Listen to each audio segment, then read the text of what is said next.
Pepita, my great-great-grandmother, is responsible for the 1/16th of me that is proudly Spanish.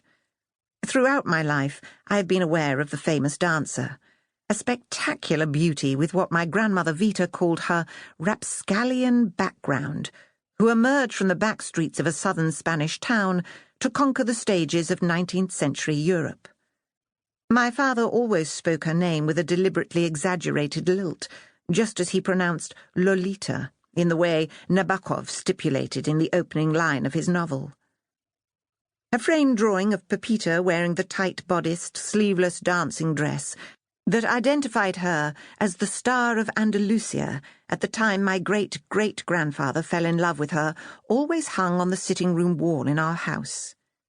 Pepita was a curious figure to me, foreign not only in look, but also in time and in culture. Hers was a sensibility wholly alien to an English upbringing in which tea-time jam sandwiches had to be eaten before cake was allowed, and children were more likely to learn the androgynous, cigarette-extinguishing footstep of the twist than the sexually charged strutting of the mid-19th-century flamenco. My father was enchanted by the romance of Pepita's story, his mother having impressed it on him since his own childhood.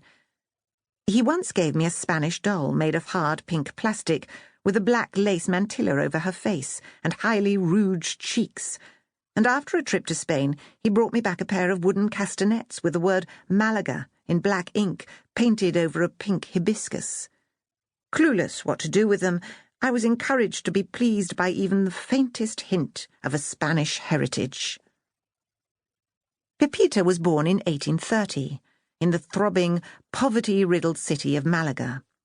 Her father, Pedro Duran, was a barber, while the local glamour of her gypsy mother, Catalina Ortega, was enhanced by rumours that as a young girl she had earned money leaping through hoops at a circus. After the birth of her daughter, Catalina took in washing from neighbours and the local hotels, the clean sheets of Malaga's smarter districts hanging out to dry, suspended like huge truce flags over Catalina's balcony. The family lived in Calle Puente, a small alley tucked away in a maze of slums not far from the river, and where the heavy air, thick with southern heat, was impregnated with the smell of rancid olive oil, rotten fish, fresh manure, and the combined scent of crushed cinnamon and chocolate. Calle Puente was choked with animal and human life. Neighbourhood chickens squawked for scraps on the earth floor, and the jangle of bells alerted dawdling pedestrians to mules carrying vegetables in their panniers and luggage on their backs.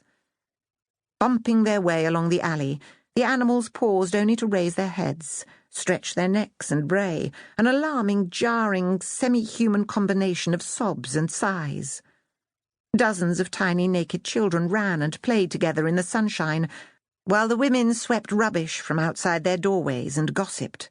The men plotted and smoked cigars, and the exhausted faces of the very poor were just visible in the shadows, retreating from the harshness of the sun and of life. On the morning I went to Calle Puente, determined to begin at the beginning and to find Pepita's birthplace, flowery house-coated women were scrubbing their front steps as skinny dogs ran circles around them. There was no sign of a donkey, but families of cats and their kittens occupied the darkened street corners, licking and hissing, purring and scratching, tumbling and entwining and dozing in furry, sleepy heaps.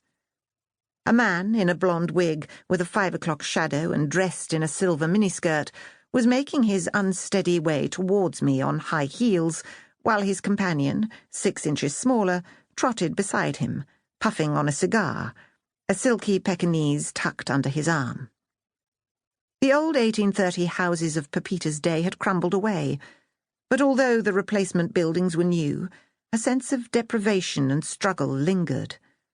A builder's van with its back doors open, revealing a stack of tools, was parked halfway down the street. The driver nodded a good morning, and at the sound of our voices a couple of windows above us flew open. 2 women, cigarettes hanging from their mouths, stared down at me.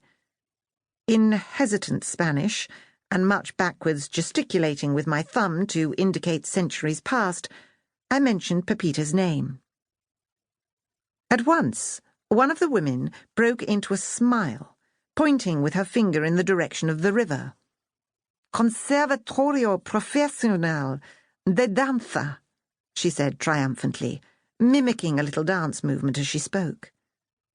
How was it possible that memories of a child who had danced as light as a bird in that tiny street in the southern sunshine had lingered for nearly 2 centuries? I did not question it. Maybe they had been handed from mother to daughter in the way that family memories should be.